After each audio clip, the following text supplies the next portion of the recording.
Peoples party इंतखाबात के लिए पूरी तरह तैयार है। फौरी और बरवक्त इलेक्शन चाहते हैं। कुछ जमातें हल्का बंदियों तो कुछ मौसम को आड़ बना रही हैं। अवाम देख लें इनके एहतसाब से कौन भाग रहा है। Chairman peoples party Bilawal Bhutto कहते हैं इलेक्शन की तारीख का नोटिफिकेशन आने तक चैन से नहीं बैठेंगे।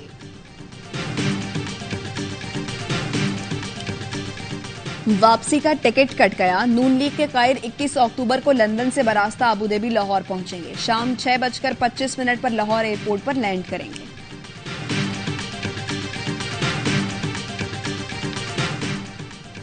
पीटीआई के खिलाफ पार्लियामेंट इस्तेमाल करते हुए सॉफ्ट को हुआ। नून लीग के सेनेटर मुशाहिद हुसैन सैयद कहते हैं 2022 में रिजीम चेंज के चक्कर में पूरा साल जाया किया गया। नवाज शरीफ के एहतसाब के बयानिए पर बोले जो मुक्का लड़ाई के बाद याद आए वो अपने चेहरे पर मार लेना चाहिए।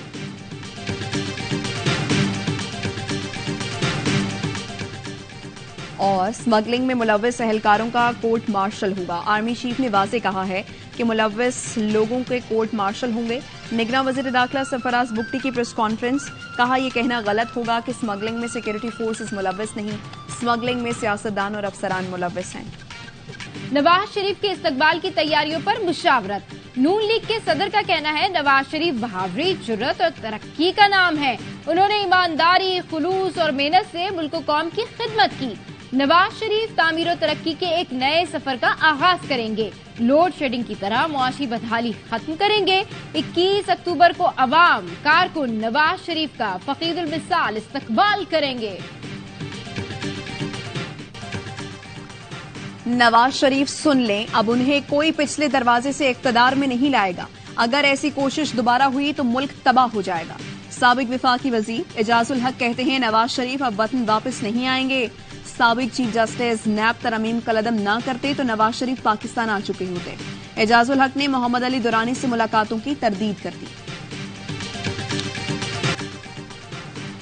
प्रैक्टिस एंड प्रोसीजर एक्ट के खिलाफ दरखास्तों पर समाअत कल सुबह 9:30 बजे होगी। सुप्रीम कोर्ट की हिदायत पर सरकारी टीवी ने कैमरे लगा दिए। अदालती कार्रवाई बराह रास्त नशर किए जाने का इम्कान। चीफ जस्टिस काजी फैज ईसा की सरबराही में फुल कोर्ट समाअत करेगा। पीटीआई ने एक्ट के खिलाफ केस में इजाफी दस्तावेजात सुप्रीम कोर्ट में जमा करा दी। प्रैक्टिस एंड प्रोसीजर एक्ट अदलिया की आजादी के खिलाफ है। आइन में पार्लियामेंट और एग्जीक्यूटिव के इख्तियारात वाज़े हैं। पीडीएम हुकूमत ने सुप्रीम कोर्ट के मुतवाज़ी निज़ाम कायम करने की कोशिश की। दस्तावेजात को रिकॉर्ड का हिस्सा बनाने की इस्तदा।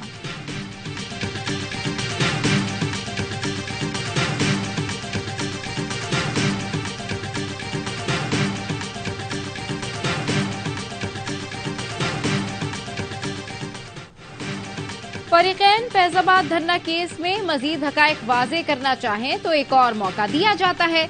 सुप्रीम कोर्ट ने 28 सितंबर की समाअत का तहरीरी हुक्मनामा जारी कर दिया। अदालत ने लिखा दौरान समाअत केस से मुतालिक 4 सवाल उठाए गए। पहला सवाल, तवील वक्त गुजरने के बावजूद नजरसानी दरखास्तें क्यों समाअत के लिए मुकर्रर नहीं की गयी। दूसरा सवाल, नजरसानी दरखास्तें वापस लेने के लिए एक साथ मुतादिद मुतफरिक दरखास्तें क्यों दायर की गयी। तीसरा सवाल, क्या आईनी और कानूनी इदारों का नजरसानी दरखास्तें वापस लेने का फैसला आजादाना है। चौथा सवाल, क्या फैजाबाद धरना केस फैसले पर अमल दरामद हो गया। बास लोगों ने अवामी सतह पर कहा कि उनका मौकफ सुना ही नहीं गया। जो भी मौकफ पेश करना चाहे बयान हल्फी के जरिए 27 अक्टूबर तक कर सकता है। आइंदा समाअत 1 नवंबर को होगी। एमक्यूएम का फैजाबाद धरना केस में नजरसानी दरखास्त वापस लेने का फैसला।